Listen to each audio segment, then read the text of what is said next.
Olá, queridos, tudo bem com vocês? Vamos voltar aqui para a palavra de Deus, tá bom? E estudá-la.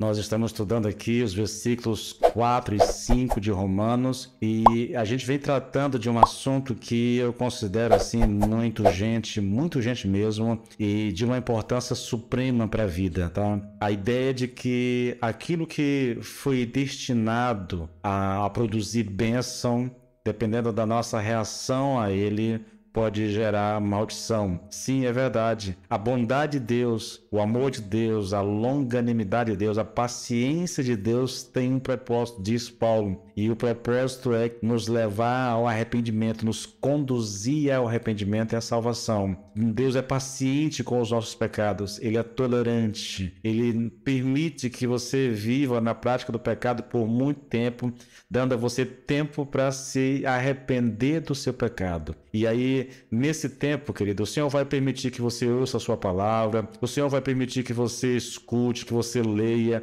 que você seja colocado em situações em que tem que se defrontar com o seu próprio pecado.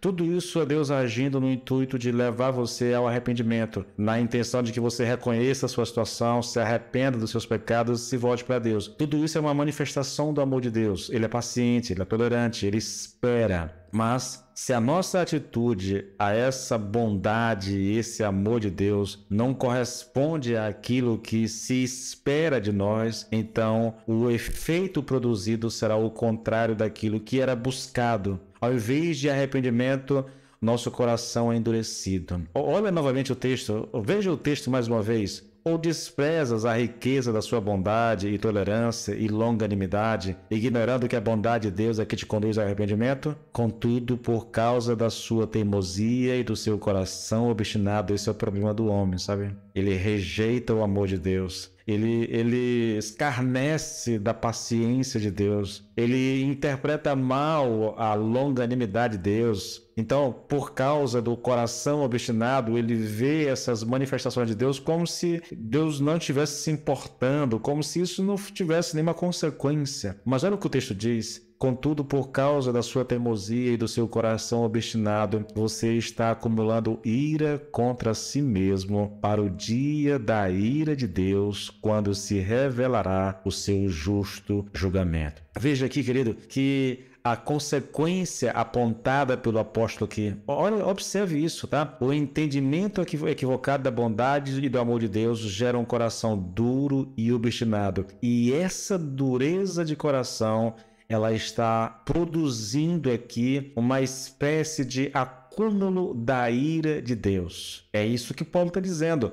Contudo, por causa da sua teimosia e do seu coração obstinado, você está acumulando ira contra si mesmo. Não é assustador isso? A palavra aqui que Paulo usa para acumular significa amontoar, armazenar. Eu vou ler uma descrição que Léo John faz dessa palavra e uma explicação dela para que você tenha um entendimento melhor. Ele diz assim, olha, pense na pessoa que não crê em Cristo. Pensa no indivíduo que ainda não é cristão. Aí está ele entendendo mal e ignorando a bondade, a tolerância e a longanimidade de Deus e não se arrepende.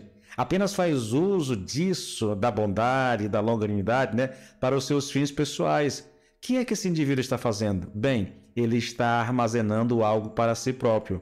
Pense na descrição de um homem que está armazenando alguma coisa. É um colecionador de pérolas, por exemplo, tá bom? Ele encontra uma e a leva para casa. Abre o seu armário, põe dentro a pérola e torna a fechá-lo. Depois ele consegue outra e aguarda também. Ele está entesourando, ele está armazenando pérolas. É esse o sentido que Paulo está colocando aqui. É exatamente isso que o incrédulo está fazendo, diz o apóstolo. Ele não se apercebe disso. Não obstante, é isso que ele está fazendo. Essa é uma citação do Lloyd Jones. O homem que não se dá conta, que não percebe que a bondade de Deus tem um propósito, que o amor de Deus visa levá-lo ao arrependimento, esse homem, ele está acumulando ira contra si mesmo. Ele está desprezando a bondade de Deus, ele está rejeitando o amor de Deus, ele está virando as costas para Deus, para o seu amor.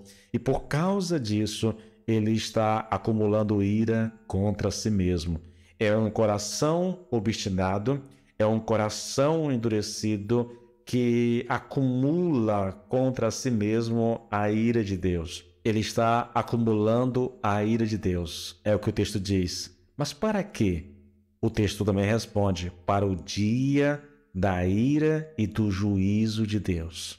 O dia da ira de Deus, o dia do juízo de Deus, o dia do julgamento final, do último acerto de contas da humanidade diante de um Deus santo, justo e perfeito. Queridos, é isso que essa pessoa está fazendo, diz Paulo. Ele não sabe, ele não tem consciência disso, mas é exatamente isso que ele está fazendo. Ele está acumulando ira para o dia em que ele vai se encontrar com Deus Todo-Poderoso e vai prestar conta da sua vida. Esse é o ensino aqui de Paulo. E esse dia de juízo de Deus, querido, esse dia do acerto de conta, isso é muito conhecido nas Escrituras. Eu vou te dar aqui alguns exemplos, usando o próprio texto bíblico para falar disso, tá?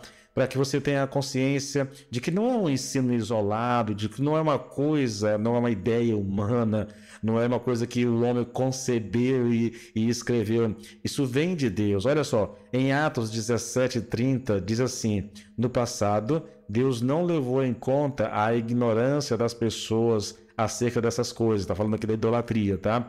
Mas agora ele ordena que todos, em todo lugar, se arrependam, pois ele estabeleceu um dia para julgar o mundo com justiça por meio do homem que ele designou e mostrou a todos quem é esse homem ao ressuscitá-los dos mortos. Aqui ele está pregando em Atenas, tá bom, gente? E Paulo está dizendo aqui que Deus designou um dia específico, determinou um dia específico para julgar o mundo. E quem vai julgar o mundo é a pessoa que Deus designou, ou seja, é Jesus Cristo. Isso é interessante, sabe? Isso aqui tem uma mensagem muito curiosa.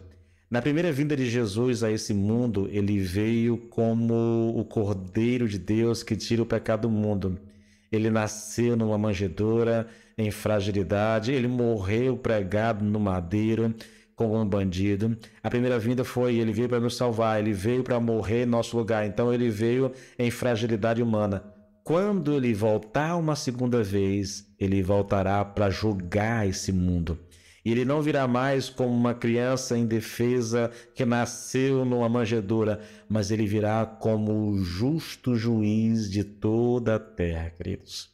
Olha só, 2 Tessalonicenses capítulo 2, versículo 1 e 2 diz assim: irmãos, quanto à vinda de nosso Senhor Jesus Cristo e à nossa reunião com Ele, rogamos a vocês que não se deixem abalar nem alarmar tão facilmente, quer por profecia, quer por palavra, quer por carta supostamente vinda de nós, como se o dia do Senhor já tivesse chegado. Há um dia do Senhor, há um dia de juízo, há um dia em que a humanidade prestará conta diante de Deus, há um dia em que todo ser humano estará diante do altar do Senhor e ele vai prestar conta.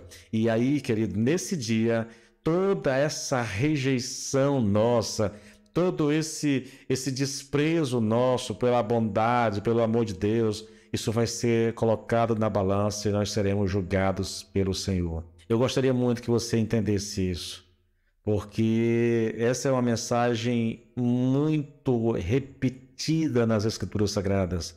Está em todo lugar, querido, esse dia de juízo, principalmente no Apocalipse, onde o Senhor fala desse dia da revelação do justo juiz de Deus, esse dia em que o Senhor vai chamar a humanidade diante do seu trono e vai prestar conta com elas. Cada um de nós estará diante do Senhor e ele vai dar conta a Deus de como viveu a vida nesse mundo. Eu não sei se você acredita nisso, mas também isso nem importa na verdade, sabia?